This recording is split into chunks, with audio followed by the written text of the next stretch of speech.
I'm Naomi, and I grew up in a small house with my parents and older sister, Emma. Dad worked at the local factory, and Mom sold groceries at the supermarket down the street. We weren't rich, but we got by. That all changed when my grandparents on Dad's side passed away and left us some money and their house. The new house was bigger, in a nicer part of town. Mom quit her job to focus on the family, as she put it. But really, she focused on Emma. From the start, Emma was the star. She learned to read before kindergarten and zoomed through schoolwork like it was nothing. Teachers praised her smarts, but always had something to say about her restlessness and short temper. At home, it was all about Emma. Mom and Dad bent over backwards to make her comfortable, signing her up for every class and activity they could afford. "Emma's our ticket out of here," Mom would say, stars in her eyes. "She'll be the first in the family to go to college. She'll take care of us when we're old." And me? I was just there. "Naomi, you'll have to work hard to get by," Dad told me once, patting my head. "You're not special like your sister." Those words stung, but I didn't let it show. Instead, I threw myself into helping around the house. By 12, I could cook simple meals and do laundry better than Mom. As we got older, the divide between Emma and me grew. She blazed through high school, collecting awards and accolades. I did okay, mostly B's with a few A's, but it was never enough to turn their heads. The day Emma got her college acceptance letter, you'd think she'd won the lottery. Mom cried, Dad popped open a bottle of champagne, and Emma preened like a peacock. "Full ride to prestigious university," she bragged, waving the letter in my face. "Bet you can't top that, little sis." I forced a smile. "Congrats, Emma. You earned it." Later that night, I lay in bed, staring at the ceiling. Emma's words echoed in my head, "Bet you can't top that." And she was right. I couldn't. But maybe, just maybe, I could forge my own path. The day Emma left, I watched from my bedroom window as they loaded up the car. There were tears, hugs, and endless photos. Not once did anyone call for me to join them. The first few months after Emma left for college were strange. Mom and Dad orbited around her absence like lost satellites, constantly calling and messaging her.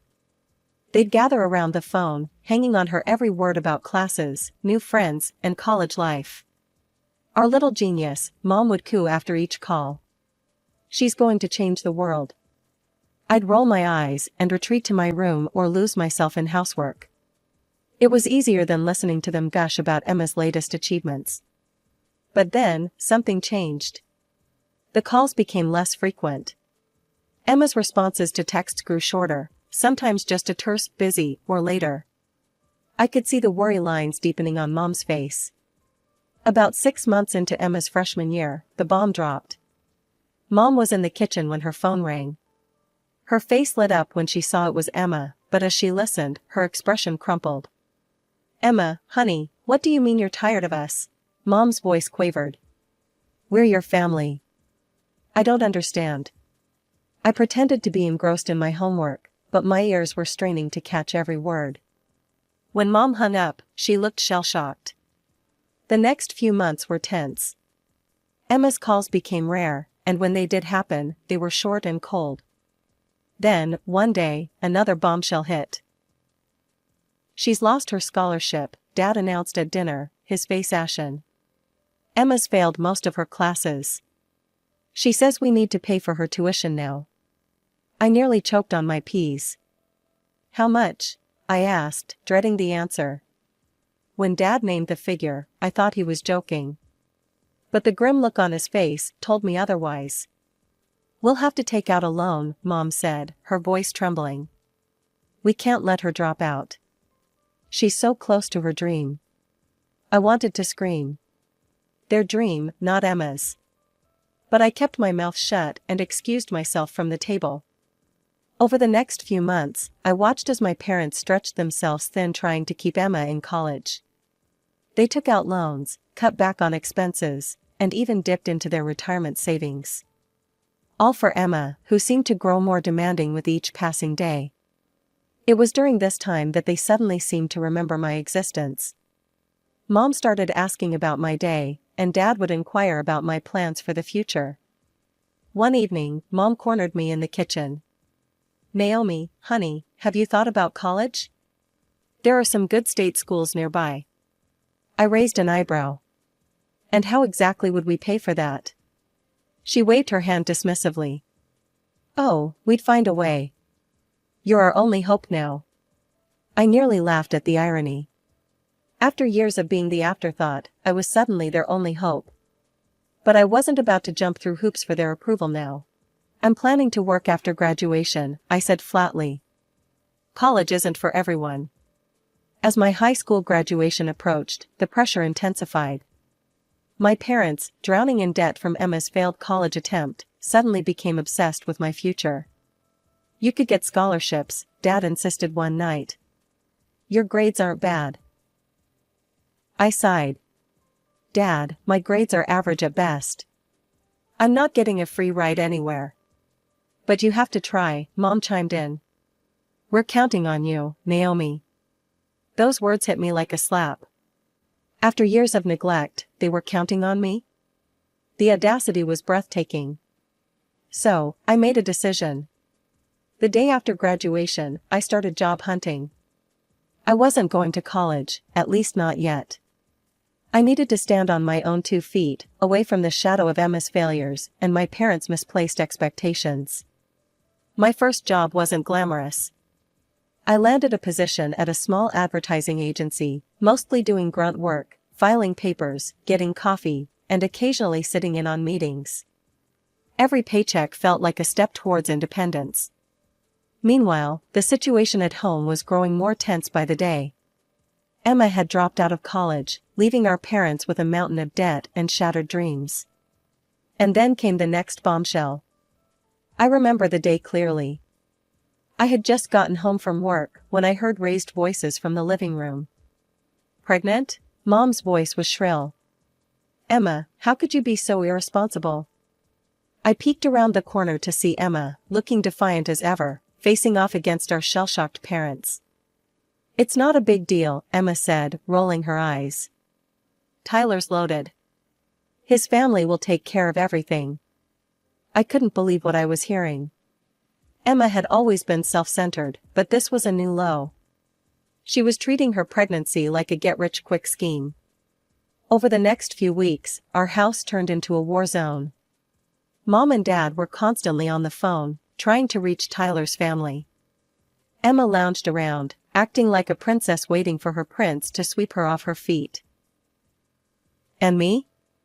I was caught in the middle, trying to keep my head down and focus on my work. But of course, it couldn't last. One evening, Mom cornered me in the kitchen. "Naomi, sweetie," she began, her voice syrupy sweet. "We need your help. Could you watch Emma's baby sometimes after it's born? Just for a few hours here and there?" I nearly dropped the plate I was washing. "What? Mom, I work full-time. I can't be a babysitter." Her face fell. "But we're family. We need to support each other. Emma's going through a tough time." I couldn't hold back anymore. "And whose fault is that? Emma made her choices. Why should I have to sacrifice my life for her mistakes?" The argument that followed was explosive. Years of pent-up resentment came pouring out. I told them everything, how neglected I'd felt, how unfair their treatment had been, how tired I was of being the family afterthought. By the end, we were all in tears. Mom and Dad looked stunned, like they were seeing me for the first time. Emma, who had wandered in halfway through, just stood there with her mouth hanging open. "I'm moving out," I announced, my voice shaky but determined. "I can't do this anymore.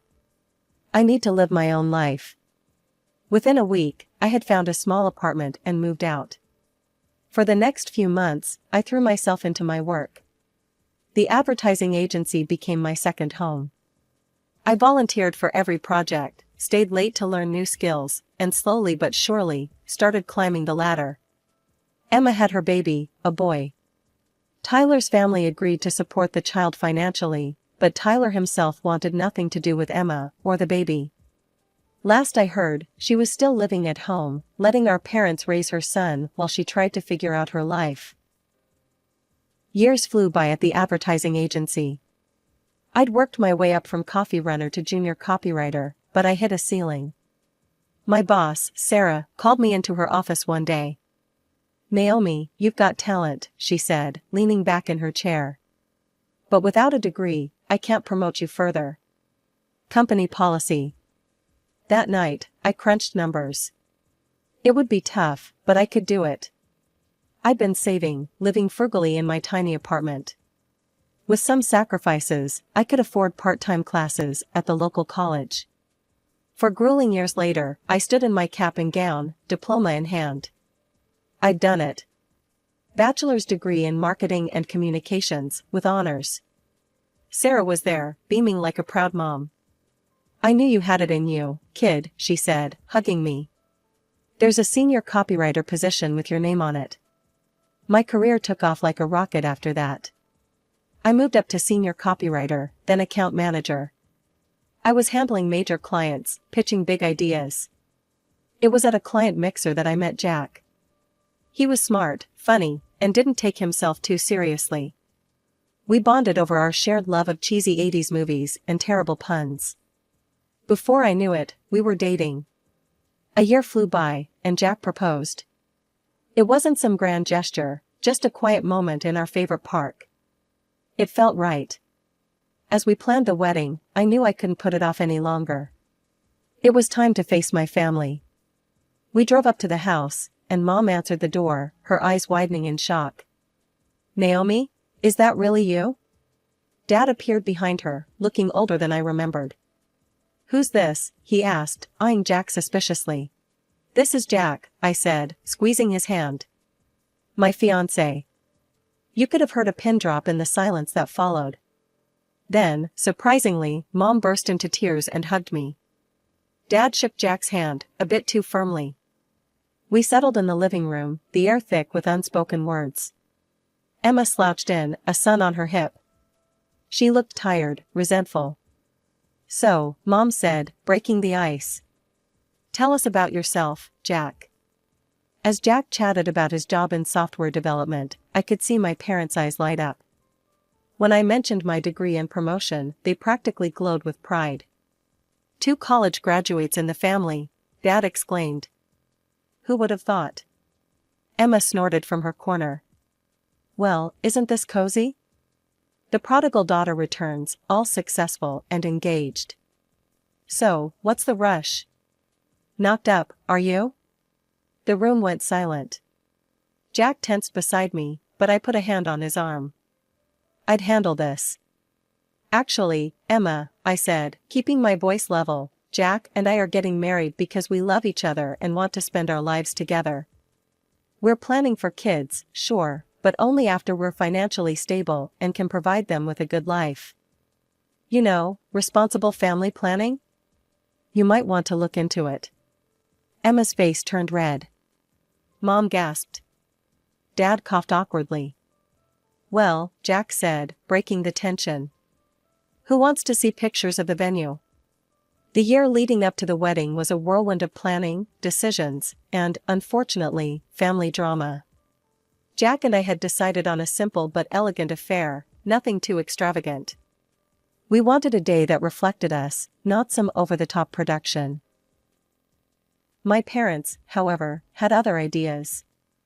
"Naomi, dear," Mom said during one of our rare phone calls. "Don't you think we should be more involved in the planning? After all, it's not every day our daughter gets married." I sighed, pinching the bridge of my nose. "Mom, Jack and I have got this under control. We're adults, remember?" These conversations became a regular occurrence. Dad would call, complaining that they felt left out. Mom would text, asking why I didn't want their input. It was exhausting. Then came Emma's offer. She cornered me one day when I was at my parents' house, dropping off some wedding invitations. "Hey, sis," she said, sidling up to me with a smile that didn't quite reach her eyes. "I was thinking. I've got loads of free time. Why don't I help you with the wedding planning? Something in her expression made my skin crawl. It was the same look she used to get when we were kids, right before she'd do something to get me in trouble. Thanks, Emma, I said, carefully keeping my voice neutral. But Jack and I have got it covered. Her face fell, but I caught a flash of, was that malice? Oh come on, Naomi. Don't be like that. Can't you see I'm trying here? I stood firm. I appreciate the offer, but really, we're good. Of course, my parents got involved after that. The guilt trips started coming thick and fast. Naomi, your sister was only trying to help, Mom scolded over the phone. You could at least try to meet her halfway. Dad was more blunt. You're tearing this family apart with your stubbornness, he growled. Is that what you want? I wanted to scream. How was I the one tearing the family apart? Weren't they the ones who had played favorites all these years? Weren't they the ones who had pushed me away? But I took a deep breath, steeling myself. Look, I said, my voice calm but firm. This is my wedding, mine and Jack's. I love you guys, but I'm not going to let you or Emma hijack my wedding. It's not up for discussion. I threw myself into the wedding preparations with renewed vigor. Every decision, from the flower arrangements to the seating chart, was made with care and purpose.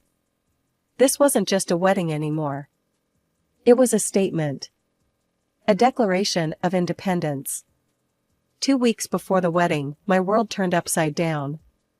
It was a quiet Sunday afternoon when my phone rang. Aunt Sarah's name flashed on the screen. Naomi, honey, she said, her voice hesitant. There's something you need to know. My stomach dropped as she spoke. Emma, my dear sister, had decided to hold her engagement party on my wedding day. The very same day. I thanked her numbly and hung up. For a moment, I just sat there, stunned. Then, anger surged through me like wildfire. Before I knew it, I was in my car, speeding towards my parents' house. I burst through the front door without knocking. Emma, where is she? I demanded, my voice echoing through the house. Mom appeared from the kitchen, looking flustered. She's out. Naomi, what's going on? I laughed, a harsh, bitter sound.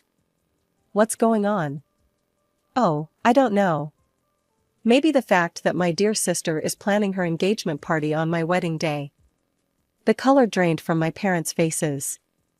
They exchanged a guilty look that told me everything I needed to know. You knew, I said, my voice dropping to a dangerous whisper. You knew and you didn't tell me. Now, Naomi, Dad began, his hands raised placatingly. It's not what you think. It just happened to fall on the same day. Pure coincidence. Coincidence? I spat the word out like it was poison. There are 365 days in a year, and she just happens to pick my wedding day? Mom stepped forward, her eyes pleading. Sweetie, we can make it work. We'll go to Emma's engagement in the morning, and then come to your wedding in the afternoon. It'll be a day of double celebration. I stared at them, incredulous. Years of pent-up resentment and hurt came bubbling to the surface. Do you hear yourselves? I asked, my voice shaking. After everything, all the years of favoritism, all the times you put Emma first, you're still doing it. On my wedding day. That's not fair, Naomi, Dad protested weakly. Not fair? I laughed again, tears pricking at my eyes. You want to talk about not fair? How about growing up feeling like I was invisible in my own home?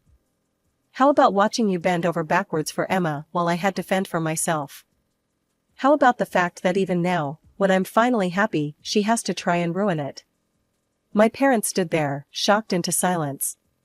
For the first time, I saw something like realization dawning in their eyes.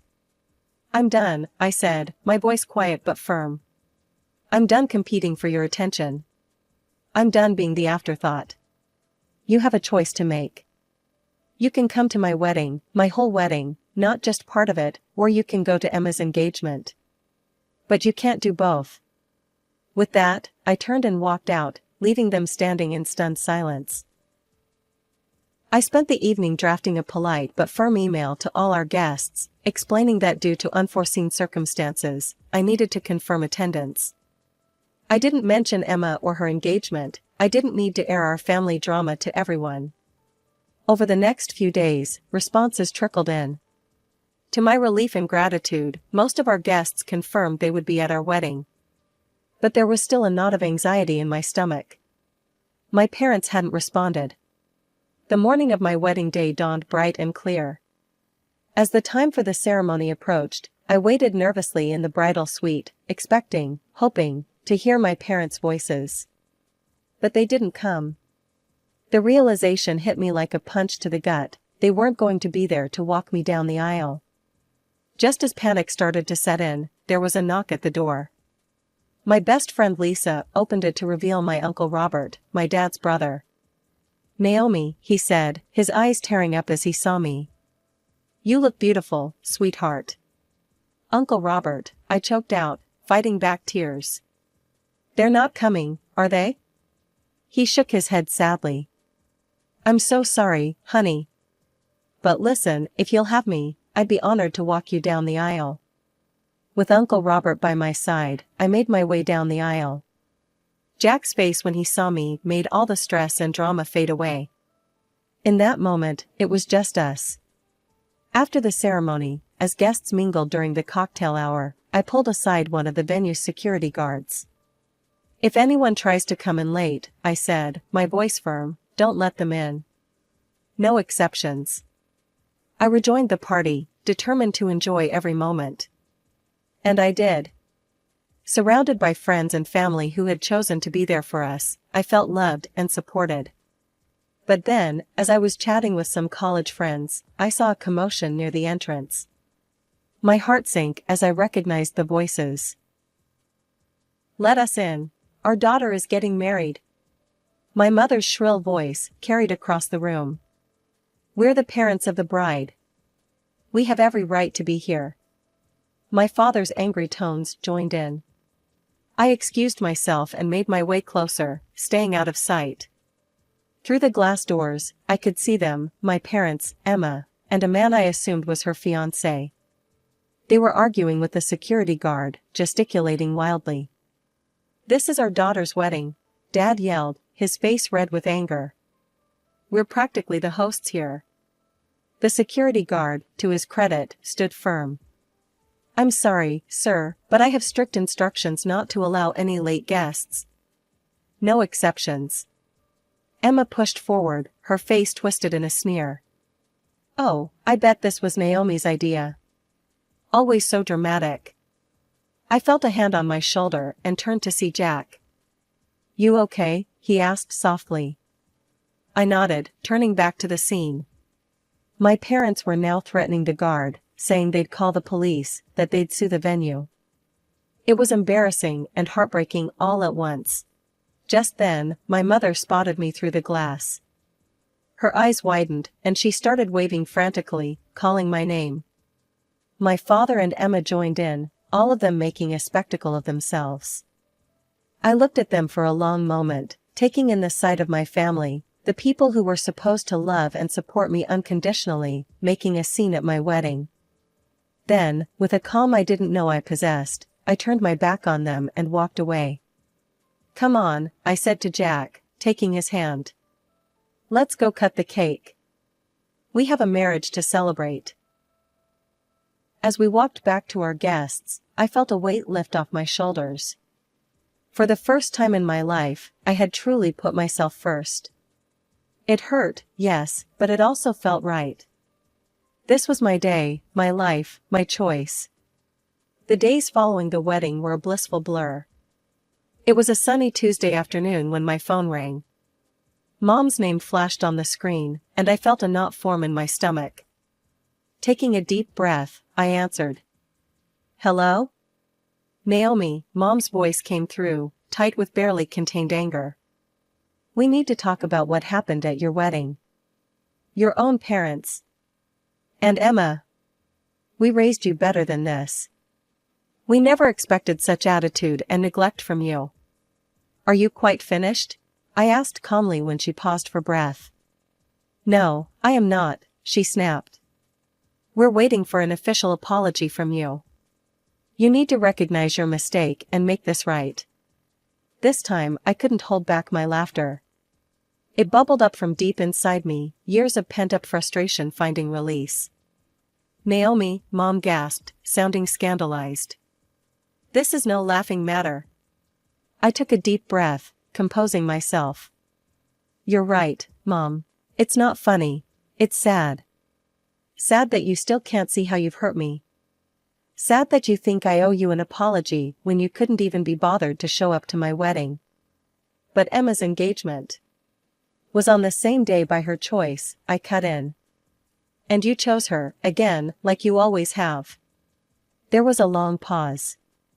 When Mom spoke again, her voice was smaller, uncertain. Naomi, we're your parents. You can't just cut us out of your life. Watch me, I said, surprised by the steel in my own voice. I'm not going to apologize, Mom. And I'm not going to communicate with people who didn't even take the time to congratulate their daughter on her wedding day. I stood there for a moment, phone in hand, feeling a strange mix of sadness and liberation. Then I felt arms wrap around me from behind. You okay? Jack asked, resting his chin on my shoulder. I leaned back into him, smiling. Yeah, I think I am. Better than okay, actually. And I meant it. For the first time in my life, I felt truly free. Free from the expectations, the comparisons, the constant feeling of not being enough. In the months that followed, life settled into a new, wonderful rhythm. Jack and I threw ourselves into our careers, saving up for our dream home. Our evenings were filled with house hunting, planning for the future, and simply enjoying each other's company. Work was going better than ever. Without the constant drain of family drama, I found myself more focused, more creative. I landed a big account that put me in line for a promotion. As for my family, I stayed true to my word. I didn't call, didn't write, didn't check in. It was hard at times, especially during holidays, but Jack's family welcomed me with open arms, showing me what unconditional love and support really looked like.